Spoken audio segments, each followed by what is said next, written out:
Ми рекоа некои дека се скандализираат, бидејќи гледаат многу искривени нешта во црквата. И јас им одговорив. Ако прашаш една мува, има цвеќиња тука во областа? Ке рече, не знам. Долу во јамата има кутии од конзерви, ѓубришта, нечистотии, и ке ти ги нареди сите нечистотии на кои што била. Но, доколку прашаш некоја пчела, виде некаква нечистотија тука во областа?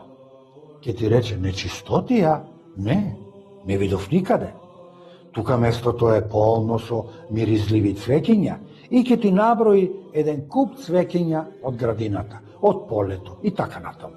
Гледаш, мувата знае само каде постојат ѓубриња, а пчелата знае каде се наоѓа еден крин, каде е зумбулот. Како што имам разбрано, едни луѓе наликуваат на пчелата, а други на мувата. Оние кои што наликуваат на мувата, гледаат во секоја прилика да најдат што лошо постои и се занимаваат само со тоа, никаде не гледаат некое добро.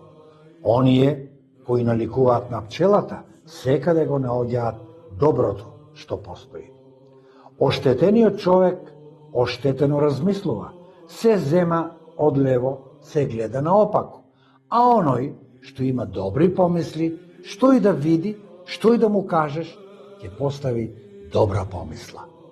Еднаш, едно дете, 2 година гимназија, дојде во колибата и чукна со железото на портата. Имав една вреќа писма за читање, но реков да излезам да видам што сака. Кажи, јунаку, му велам. Ова е колибата на отец Паисиј, ме прашува.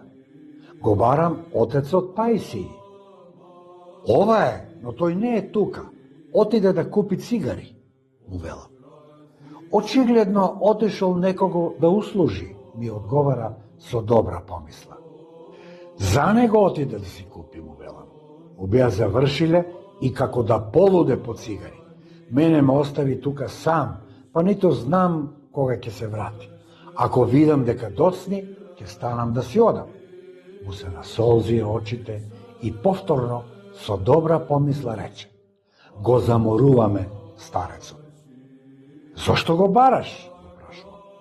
Сакам да ја испросам неговата молитва, ми вели. Молитвата да ја испросиш, море. Тој е опрелестен. Нема и род него. Јас го познавам добро. Не чекај залудно. Зашто кога ќе се врати, ќе биде изнервиран, можно е и да е опијанет, бидејќи пие. Но детето во продолжение ставаше добра помисла. Добро, му велам. Јас ќе почекам уште малку, што сакаш да му пренесам? Имам едно писмо да му дадам, ми вели. Но ќе почекам и за да ја испросам неговата молитва. Видовте, се што му зборував, го примаше со добра помисла. Му реков, полуде по цигарите и кутрото воздивнуваше, му се наслозуваа очите. Кој знае, рече, некого сакал да услужи. Некои толку многу читаат, а тоа детенце 2 година гимназија и ете да има толку добри помисли. Да му ја расипуваш помислата, а тоа да прави подобра помисла и да вади уште подобар резултат. Му се восхитив. Прв пат видов такво нешто.